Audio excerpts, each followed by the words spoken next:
रमता राम जपो रे प्राणी, अब तो सुन ले राम कहानी।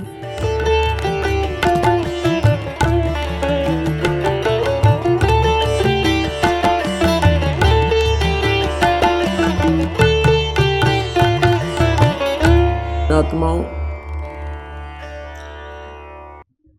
प्रारब्ध के अंदर जो दुख आपके ऊपर होते हैं, आपके ऊपर कष्ट आते हैं, ये 3 ताप के अंतर्गत भी होते हैं और प्रारब्ध के भी कष्ट होते हैं। 3 ताप के अंतर्गत है, जैसे किसी ने आपको श्राप दे दिया, ये अध्यात्म कष्ट है आपके ऊपर। किसी ने श्राप दे दिया, किसी ने आपके ऊपर जंतर मंत्र कर दिया, गाल गलवा दी, कोई भूत प्रेत छोड़ दिए, ये इन भगवानों की भक्तियों से नहीं दूर हो सकते। ये जो तुम स्याणे का करो ना, स्याणे हैं ये जंतर मंत्र कर देते हैं, ये इन प्रेतों को नहीं हटा सकते आपके घर से। ये तो कंप्रोमाइज करा देते हैं आपका कि इनकी न्यू बना दो, मुंडी बनवा दो, हैं ये फिर तुमने कष्ट ना के, वो तो रोज वहीं रहे, 2 दिन पाचे फिर उद्मस्तार देते हैं, इसके 5 लत्ते भिजवा दो, वो कंप्रोमाइज करा देते हैं। और वो भी मूर्ख हैं जो भूत बन गए उनकी, क्योंकि वो पहले इंसान थे, उनमें वही आस्थाएं, वही साधन, वो क्रियाएं भरी पड़ी थी, उतनी बुद्धि उनके अंदर सीमित है, क्योंकि ये ऊपर का कवर ही छोटा है। अंदर सूक्ष्म शरीर में, अंतःकरण में ज्यों की त्यों प्रेरणाएं, वही विचार, वही स्वभाव उनका बना रहता है। इन 3 तापों का कष्ट भी इन भगवानों से नहीं हट सकता। जैसे आप जी ने श्रीमद् भगवत गीता जी में अर्जुन को ज्ञान देते समय काल का संवाद सुना है, दूसरे अध्याय के 37 और 38 श्लोक में, कि अर्जुन तू युद्ध कर ले और तुझे कोई पाप नहीं लगेगा,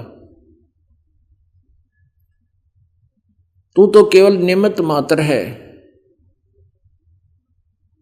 और फिर जब महाभारत का युद्ध हो लिया और उसको युधिष्ठिर को बुरे बुरे सौपन आने लगे, अब उसने खाना पीना छूट गया और ऐसे आंखें होगी, ऐसे देख रहा, भयभीत सा होगा, रात को बैठकर ऐसे डरा हुआ रहता है। राजगद्दी पर बैठा राजा की दुर्गति हो गई, क्योंकि लाखों लोग मरवा दिए उसने, और फिर बैठ कर वो राज कर रहा है। वो आत्माएं जो युद्ध में मारे गए, उनकी आत्माएं उसको कचोट रही थी,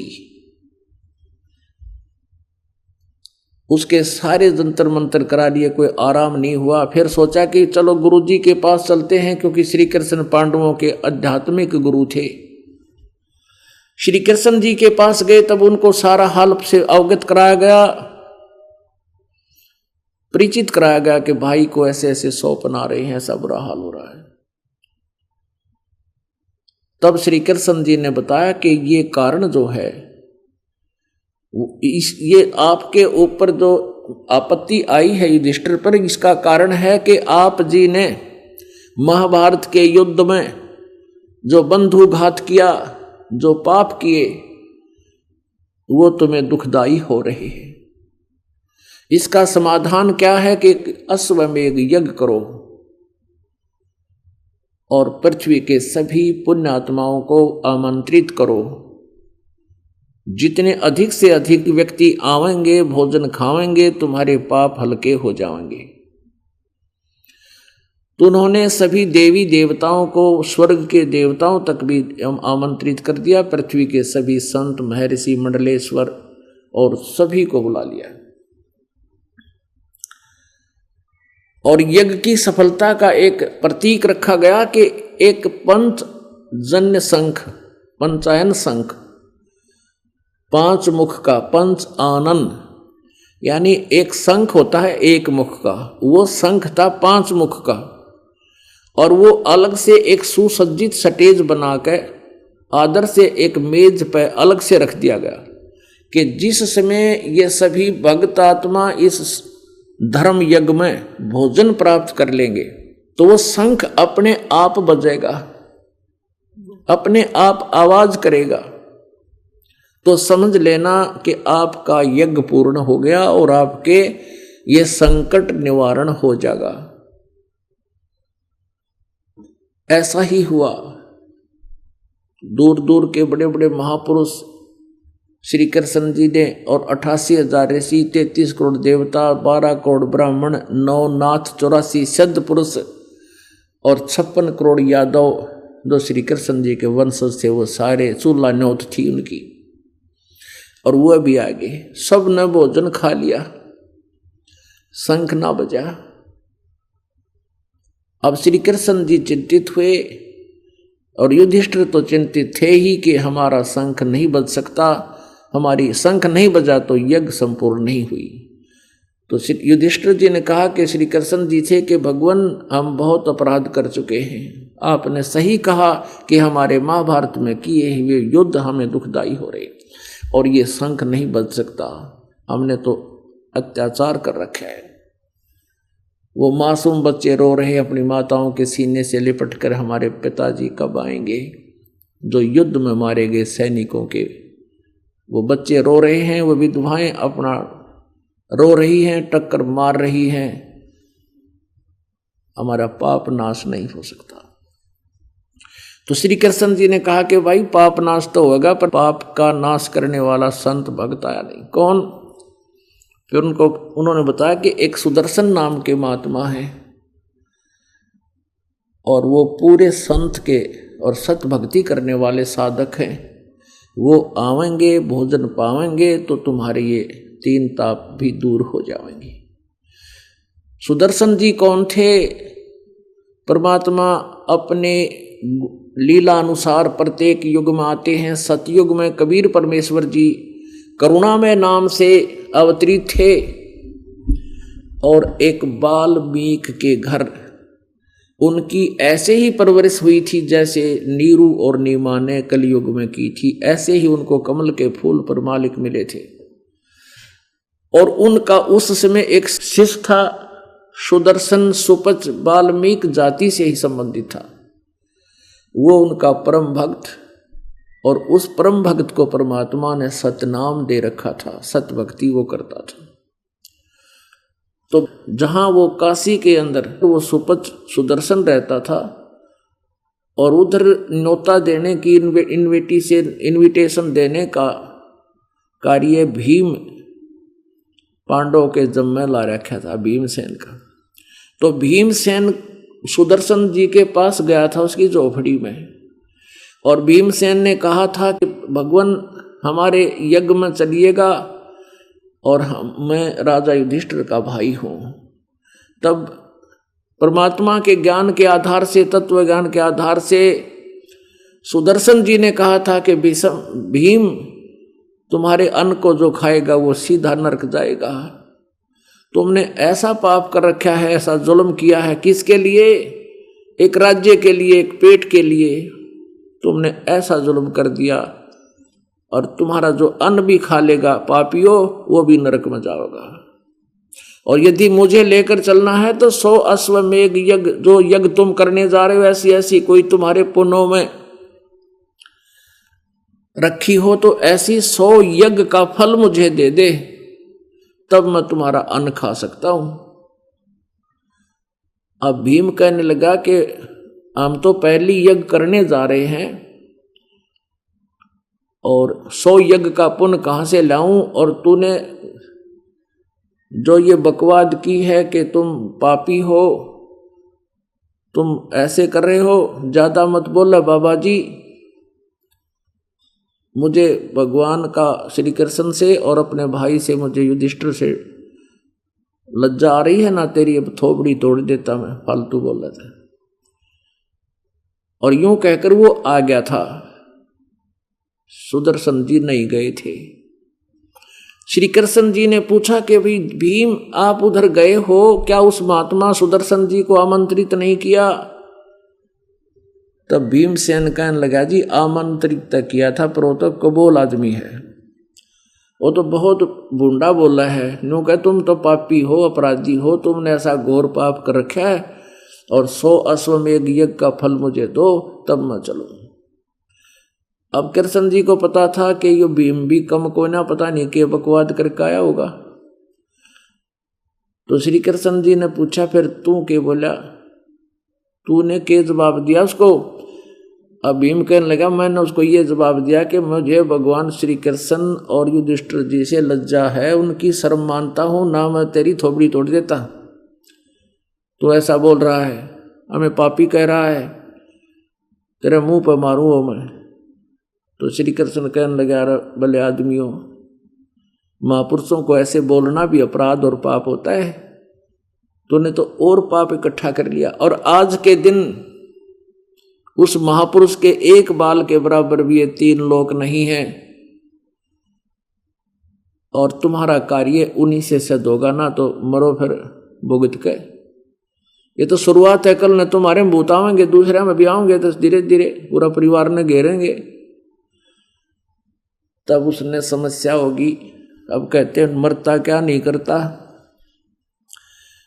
श्री कृष्ण कहने लगा, चल नाक रगड़ उस महापुरुष के चरणों में और उसको लाओ किसी तरह हाथ पैर जोड़ कर, चलो चलते हैं। 5 पांडव, 6 कृष्ण भगवान त्रिलोकी के नाथ, और रथ लेकर चाल पड़े। उधर से सुदर्शन जी ने अपने गुरुदेव करुणा में यानी कबीर परमेश्वर जी से कहा, प्रभु आज ऐसे ऐसे वो आया था भीमसेन पहलवान, और मैंने उसको ये जवाब दे दिया, वो नाराज होकर चला गया। परमात्मा बोले, जवाब तो तूने भाई कति अकॉर्डिंग टू द शास्त्र दिया, ठीक कहा, नाराज हो गया तो उसकी मर्जी होया रहेगा। परमात्मा ने कहा, सुदर्शन वो फिर आवेंगे, नाक रगड़ेंगे यहां पर तेरे सामने, उनका कितना ठिकाना कोई ना। तो सुदर्शन कहने लगा, जी वहां तो वो कह रहा था युद्ध, वो आवेंगे, क्या नाम है, 33 करोड़ देवता आवेंगे, 88,000 ऋषि आवेंगे, दुर्वासा जैसे सदपुरुष और गोरखनाथ जैसी आत्माएं आवेंगी। परमात्मा बोले, उड़कते वहां से कोई आया रहो, उन नकलियों तो कुछ ना हो उनका, और वो वापस आएंगे यहाँ पर। अब सुदर्शन ने सोचा, ये फिर आगे सिर में दर्द करेंगे, तो खिसक ले यहाँ थे। वो तो निकल गया सैर सपट्टे को, 15-20 दिन का टूर प्रोग्राम की तो दूर पहुंच गया, और पीछे तो वो आ ही गए। उधर से परमेश्वर ने स्वयं करुणा में यानी कबीर देव जी ने अपने भगत का रूप बना के उनके इज्जत रखने के लिए वहां बैठ गए। अब कहने का भाव ये है कि वो हाथ पैर जोड़ के परमात्मा को वहां से ले आए।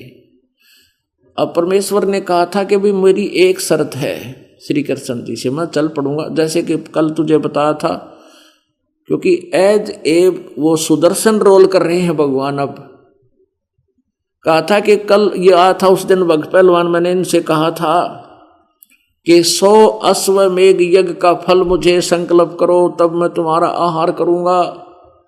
श्री कृष्ण जी ने कहा, परमात्मा आपकी वाणी है, क्योंकि ये वाणी अमृत वाणी सच्चिदानंद घन ब्रह्म की वाणी परमेश्वर ने 4 युगों में बोली है, ये यथार्थ ज्ञान 4 युगों में दिया है। श्री कृष्ण जी कह रहे हैं कि आप ही का आदेश है कि संत मिलन को चालिए तजमाया अभिमान, और जो जो कदम आगे रखे ओ हे यज्ञ समान।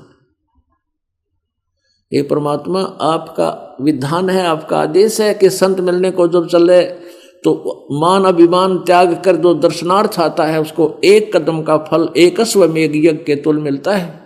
और हम अब ये 5 पांडव आज इनके अंदर अभिमान नाम का वस्तु नहीं, क्योंकि इनकी बेइज्जती होने लग रही, लाखों लोगों ने भोजन करा लिया, करोड़ों ने, फिर भी इनका काम नहीं बन रहा। आज ये कति विनम्र हैं, और मुझदास से तो आप परिचित ही हैं, श्री कृष्ण जी कहते हैं। और वहां से लेकर यहां तक हमारे आने के जितने भी पुण्य बने हैं, आपके दर्शनार्थ आने के जो पुण्य बनते हैं संत के दर्शन के लिए, उनमें से 100 यज्ञ का फल आप रख लो, शेष हमारी झोली में डाल दो।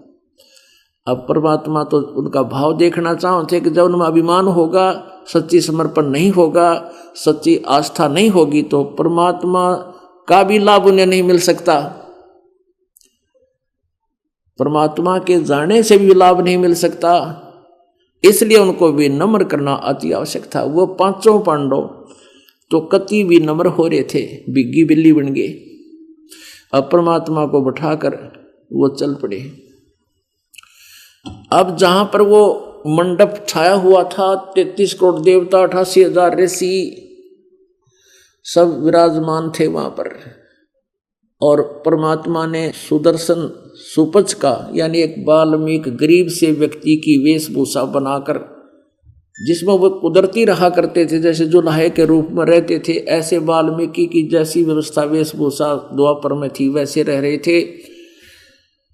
छोटी छोटी दाढ़ी, सर पर बाल उलट पुलट से पड़े हुए और धोती बांध रखी, मैले से कपड़े, पैरों में टूटे से जूते लीतर, और आगे ऐसा लग रहा है जैसे नहाए भी 3 दिन हो गए हों। अब वहां बैठे वो छैल छींट मंडलेश्वर दाढ़ी पात फेरन, कदे बाड़ा मात फेरन, देखो कपड़े का नीनो बैठे ठाठ आसन दे रखे उनको सभी अलग अलग। और जब देखा उस सुदर्शन को, गरीब से व्यक्ति के रूप में परमात्मा को, सभी ने अपने हाथों में कपड़ा डालकर मुंह पर हंस रहे हैं कि ये क्या पकड़ लाए, इससे क्या ये यज्ञ पूर्ण हो जाएगी, इनके प्रारब्ध के पाप हैं, इन पर 3 ताप हैं, ये तो भोगने पड़ेंगे। जैसे ये सब कथाएं सुनाते हैं, जैसे श्री विष्णु जी ने भी नारद के साप व श्री रामचंद्र रूप में आना पड़ा था, वो तो भोगना ही पड़ता है। ये साप नहीं कटा करते, ये 3 ताप भोगने ही पड़ते हैं, इनके पाप ज्यादा हैं। अब सुदर्शन जी के रूप में, अब सुदर्शन कहूं तो अच्छा रहे, वह परमात्मा बैठ गए, आकर के आसन दे दिया अलग से। द्रौपदी से कहा श्री कृष्ण जी ने कि बहन अब भोजन बना दे स्वादिष्ट, इन महापुरुष के भोजन खाने से तुम्हारा युकार्य सिद्ध होगा।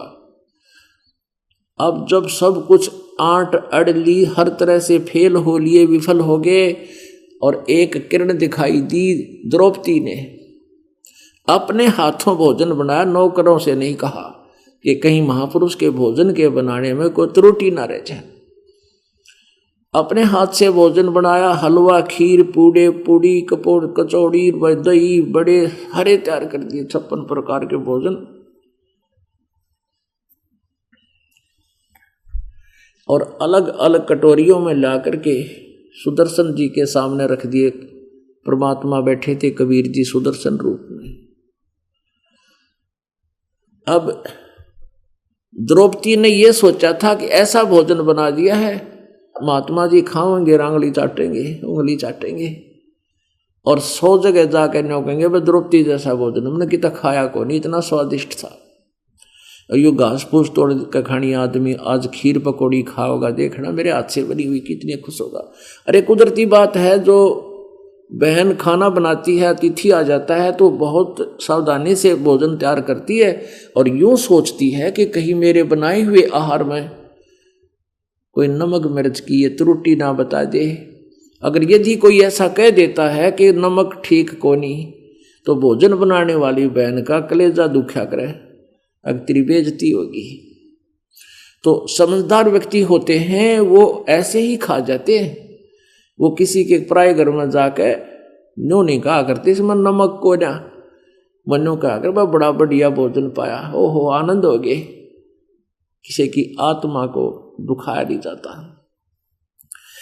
अब परमात्मा ने क्या किया कि सारे भोजन अलग अलग, जो कटोरी में हलवा, खीर, दही, बड़े, नमक, मिर्च, दाल, सब्जी जो कुछ भी थी, वो सारी थोड़ी थोड़ी जितना खाना था उस आधार से उस थाली में डाल लिए, कटोरी बाहर रख दी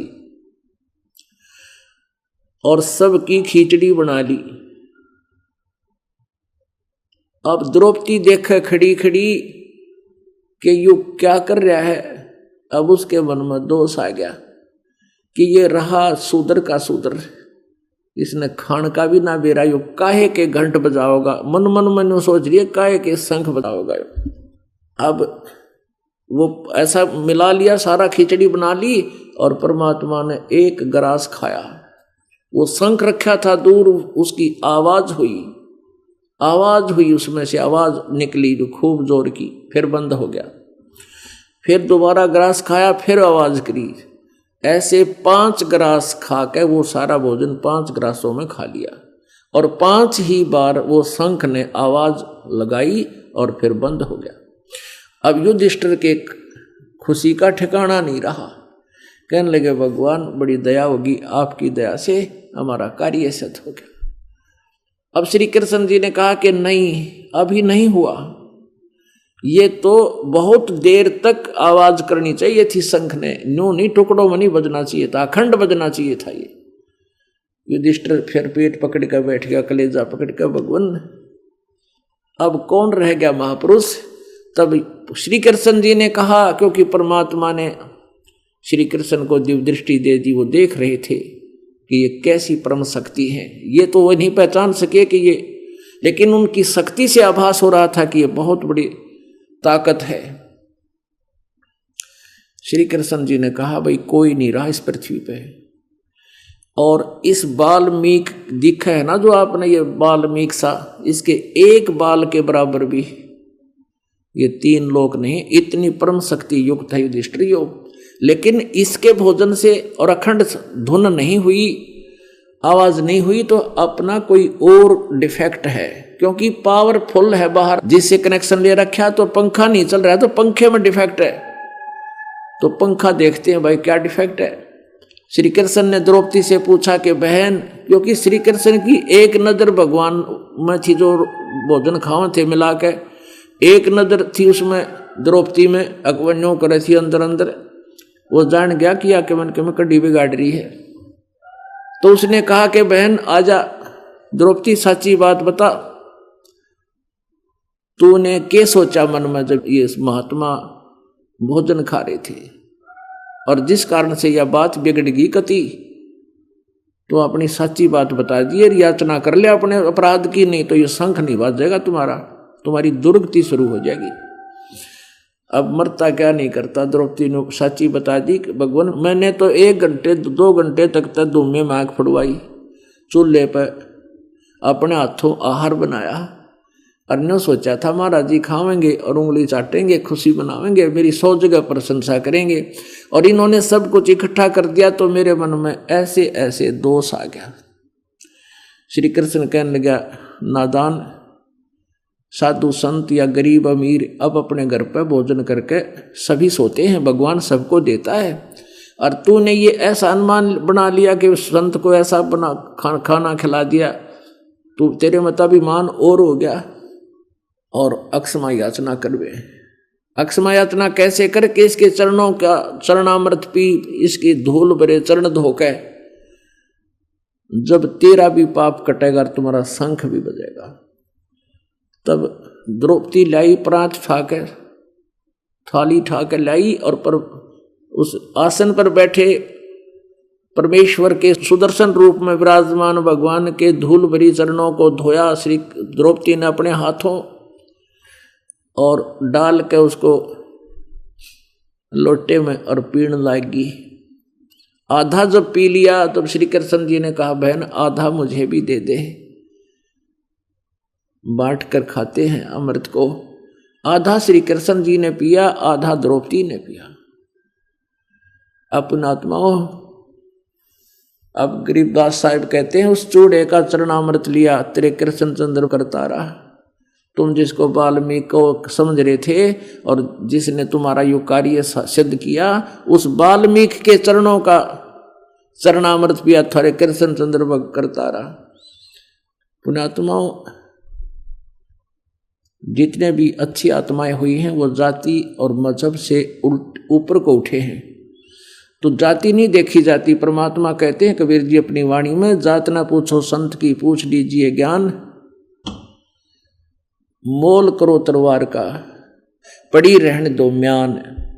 अब जैसे तलवार तो मूल वस्तु है, म्यान एक अलग वस्तु है, तो म्यान के साथ हमने तलवार की आवश्यकता होती है, म्यान से लिंक नहीं। तो जाति से हमें कोई संपर्क नहीं होना चाहिए, संत के पास क्या अनमोल ज्ञान है उसको ग्रहण कर लेना चाहिए। तो कहने का भाव यह है कि फिर वो जब चरणामृत पी लिया द्रौपदी ने, और श्री कृष्ण जी ने अपने आप शंख ने आवाज की और इतनी जोर से आवाज हुई कि स्वर्ग तक आवाज गई और उस आवाज की धुन से बसंत जैसा मौसम बन गया। सब जितने भी पौधे थे सब हरे भरे हो गए और फल और फूलों से लदपद हो गए।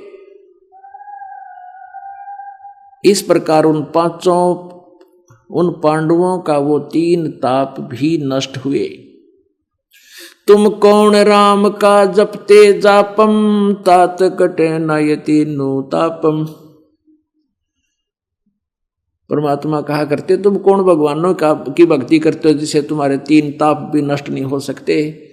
तो ऐसे ये समर्थ हैं कबीर परमात्मा, इनकी साधना से पुण्यात्माओं आपका पूर्ण मोक्ष भी होगा और यहाँ भी सुख होगा जब तक आप रहोगे और सदा सुखी हो जाओगे सतलोक में जाकर। बोलो सतगुरुदेव। आप सुन रहे थे जगत गुरु तत्वदर्शी संत रामपाल जी महाराज जी के मंगल प्रवचन। अधिक जानकारी के लिए विजिट कीजिए हमारी वेबसाइट www.jagatgururampalji.org। संत रामपाल जी महाराज जी के शुभ आशीर्वाद से पूरे विश्व भर में 500 से भी ज्यादा नाम दीक्षा केंद्र हैं, जिन पर संत रामपाल जी महाराज जी द्वारा ऑनलाइन निशुल्क नाम दीक्षा दी जा रही है। अपने नजदीकी नाम दीक्षा केंद्र का पता करने के लिए संपर्क करें 8222880541।